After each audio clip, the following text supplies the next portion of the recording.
Hello and welcome. Welcome to today's video. Today will be probably the last Jeep video because this Jeep is pretty much done. I have the rear bumper that I just picked up, came home from the shop. The rear trunk lid has been painted, and I bought another Jeep. This is a 1999 limited Grand Cherokee.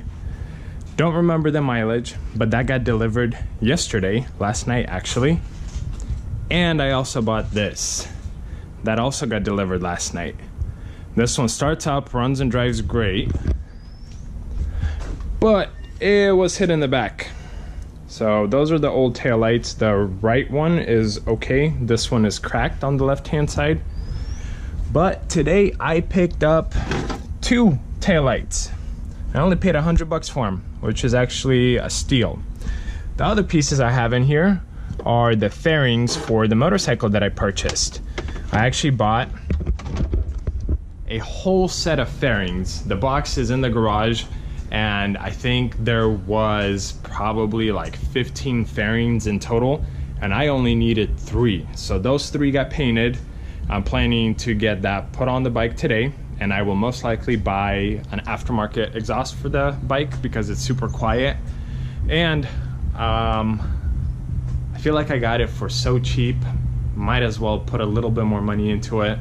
I got new turn signals on it, or for it, that I'm gonna probably install today.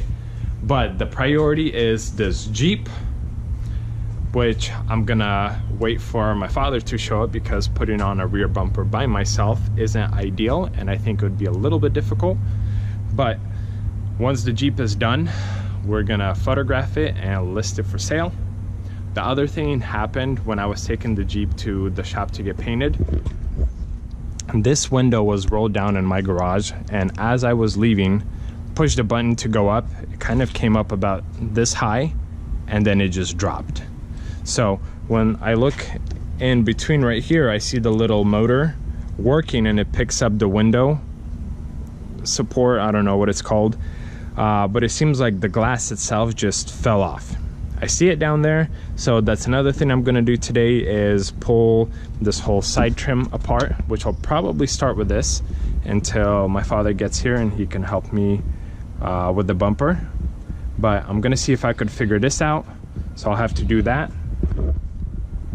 The rear bumper, wash it up, clean it up, and it's gonna be good to go. Actually, I may not even need to wait for my dad. So I got the bumper on. I just need to put all the screws in, all the clips, and it should be good to go. So I might be able to do this by myself. I am very happy I got it done by myself. I think there are no gaps. It's a pretty perfect fitment. I mean, it should be, because it's a OEM bumper, just repainted. I got the clips in there, got the screws in on the sides. Now I'm gonna start working on that door. To start on the door, there's usually a few screws. So the first one is in here, and that's a Phillips head. The next one is right behind the door handle, if you guys will see it. And that's gonna be a T something. I got a T25. I'm gonna give that a try. I don't know if it's gonna work. And then there's probably gonna be one right here, and possibly another spot, maybe behind this guy. But I don't know yet. I assume I'll have to take this bolt out, and then generally just work your way around with a screwdriver, popping out the clips that it holds onto, and that should expose the window. This one in here was a Phillips head. I'm not gonna use flashlights to show you guys, you know, inside, but this is where it's at. I got another phone call about the Range Rover that I have, and literally took like 5 minutes. This is what Dad did. Took everything apart. So I can't really even tell you guys what bolt, but I'm assuming the one I was talking about is in fact the T25. And then there are these metal prongs that you use on the doors to lock and unlock the lock. These are just push down and pull them out, both of them, for the mirror. And then this is your door controls. And the way those metal pieces hold on is you push it down, you insert the metal end in here, and then you just clip it in and it stays in. I'll show you guys once we'll be putting them in together, but these are the connectors. One, and then the other one goes in here. This is what we're thinking has happened. So put it down. There's this little plastic piece, I don't know if you guys will see it, that's supposed to go into here, and then it essentially just lifts up the window. The window came off of that, so I'm gonna pull this metal bracket back a little bit more, and then we're gonna try to pick up the window, slide it in here, and then put the metal bracket back in and see if that works. Pretty sure this is exactly what happened. There's a little black plastic piece, and then it's held by that metal bracket behind it so it doesn't slide out. For whatever reason, it slid out. I'm applying pretty decent pressure and it's not going anywhere. So we're actually gonna connect the door again. I don't see anything from this side. Actually, there is one more on this side that probably came out also. So I'm gonna try to do that one. It was the same on this side, and this is the piece I'm talking about.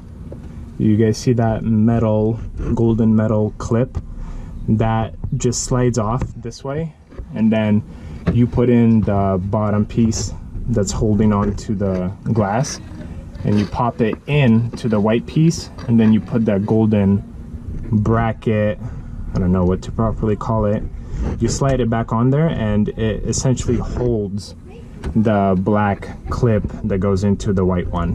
But we should be good to go. We actually raised the window a little bit in order to get to it, but we're gonna put the door back together, which is super simple, and this car should be good to go. Got those two connectors connected, and actually this one is probably gonna be the bottom one. I hope I don't mess them up, but it goes in like this and then clips in like that, and it's gonna be the same thing here, literally just down in. Then you're gonna turn this until it clips in. That's it. Moment of truth. And it opens. Sweet. So, car should be fully done.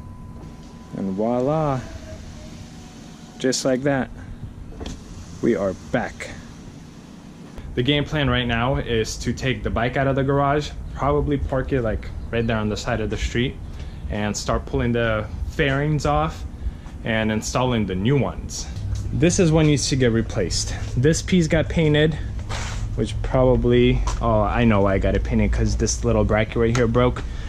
This piece is gonna get replaced, and this piece right here, this whole side fairing, this might need a little touch up.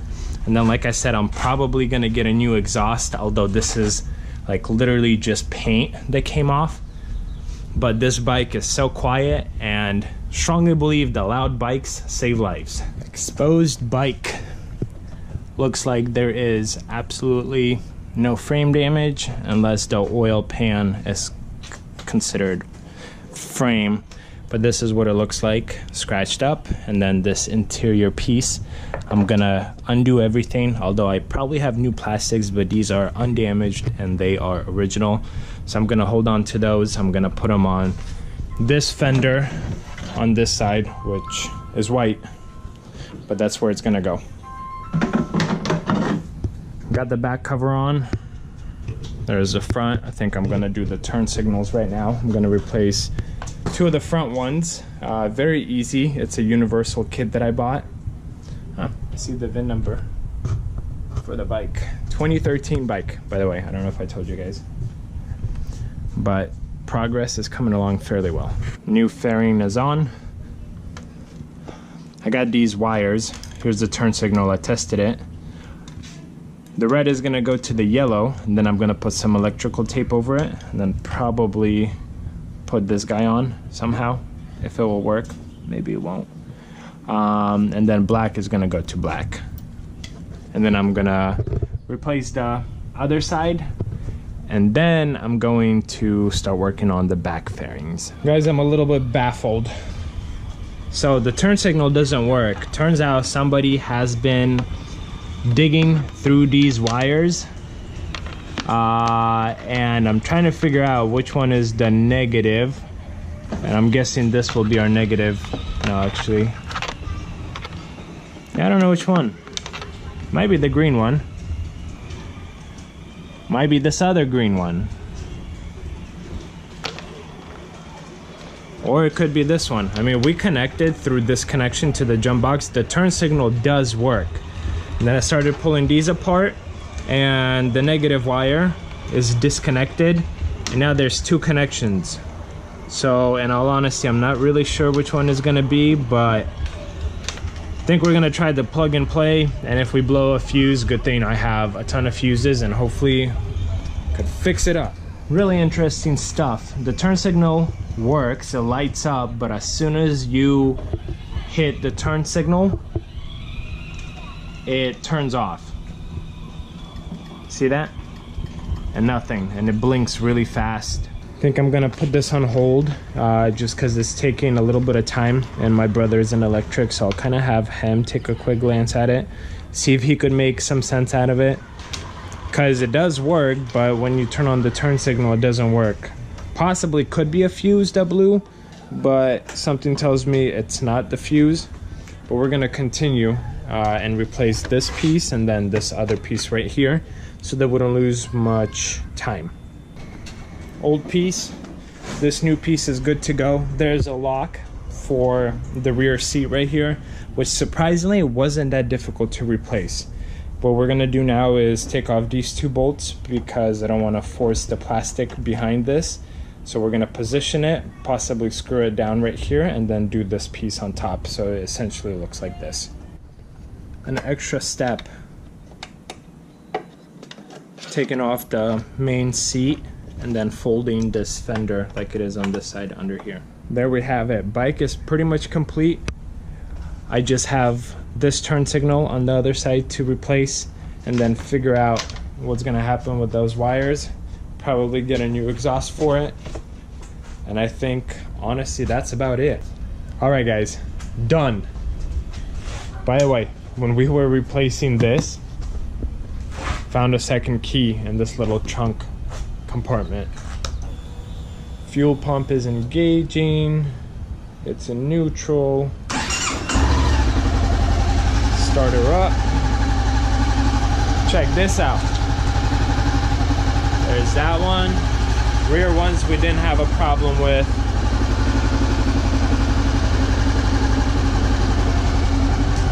And that one, got it figured out. High beam is on, and that's a cold start. You see how quiet this thing is? I'll let it run for a little bit, and then I'll rev it up a little bit for you guys. Right, you guys ready for this? All 500cc in its glory.